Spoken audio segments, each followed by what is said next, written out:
All right, we had a very similar question in slot one as well in this particular year. I think the expression was also somewhat same only, I believe, maybe a little bit here and there.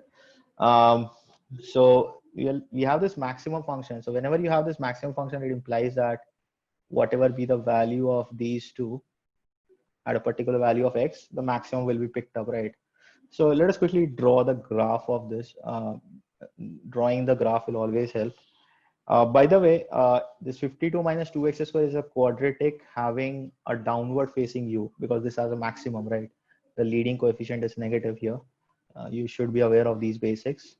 So you have a graph something like this for this particular part. And y is equal to 5x will be an upward sloping line. So something like this, right? Now, at a certain point, there will be, I mean, at x equal to 0, you have x equal to 0 somewhere here. I'm not concerned about that any which way.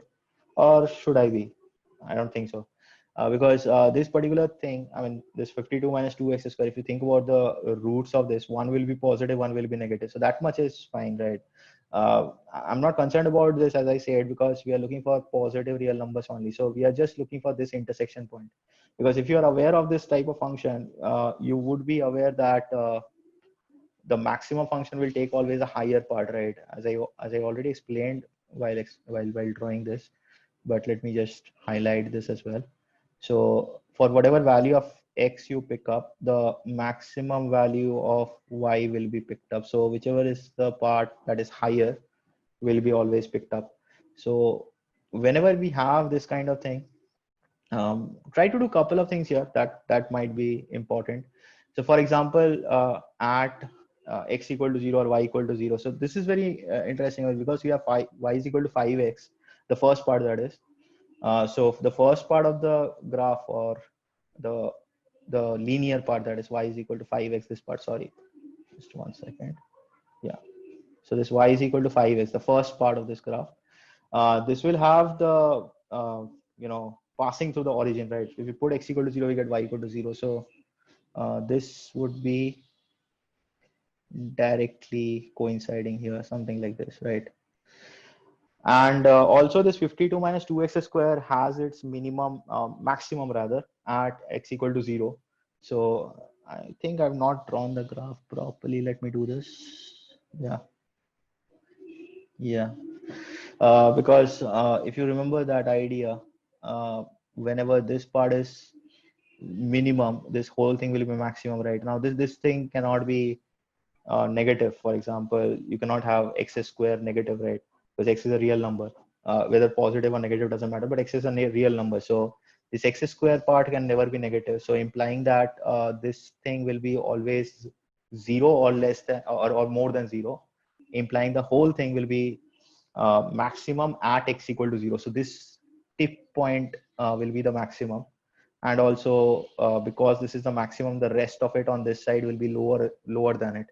So we're looking for the minimum value of this function. So this minimum value should occur at this point, right? Because whatever be the other part, it's always higher than it. So now it is simple. So effectively what you need to do is just equate these two. Whatever be the value of x, that will be the value at which the function will be minimum.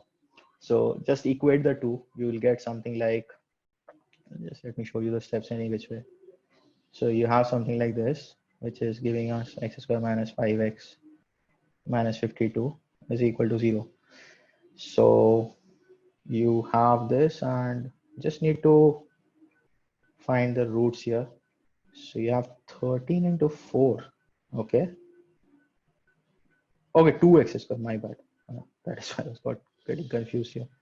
Okay, so yeah, 13 into 8. So that makes sense now.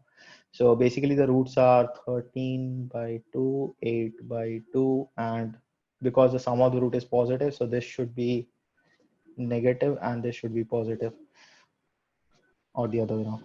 Just one second. The sum of the roots. I made some mistakes here. My bad. Yeah. Yeah. Sorry for that. Yeah. So this, so sum of the root is negative. So this, yeah, that is correct. So this should be the negative one and this should be the positive one. So this is the positive root. So x equal to 4. So we are having the minimum of this function at x equal to 4. Just substitute in either one of them. So both should be equal because that's an intersection anyhow.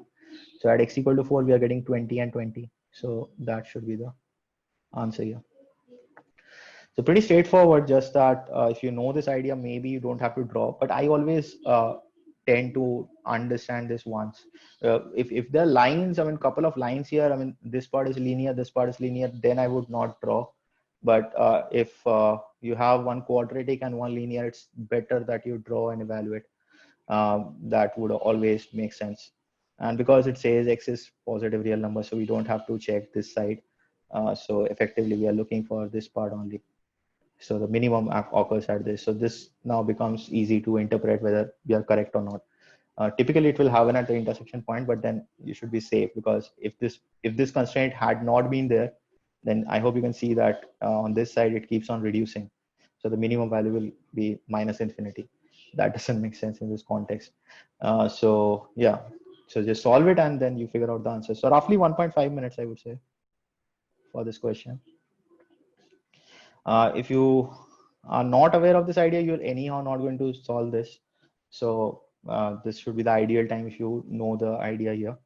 And I would say maybe solve these kind of questions in round 2.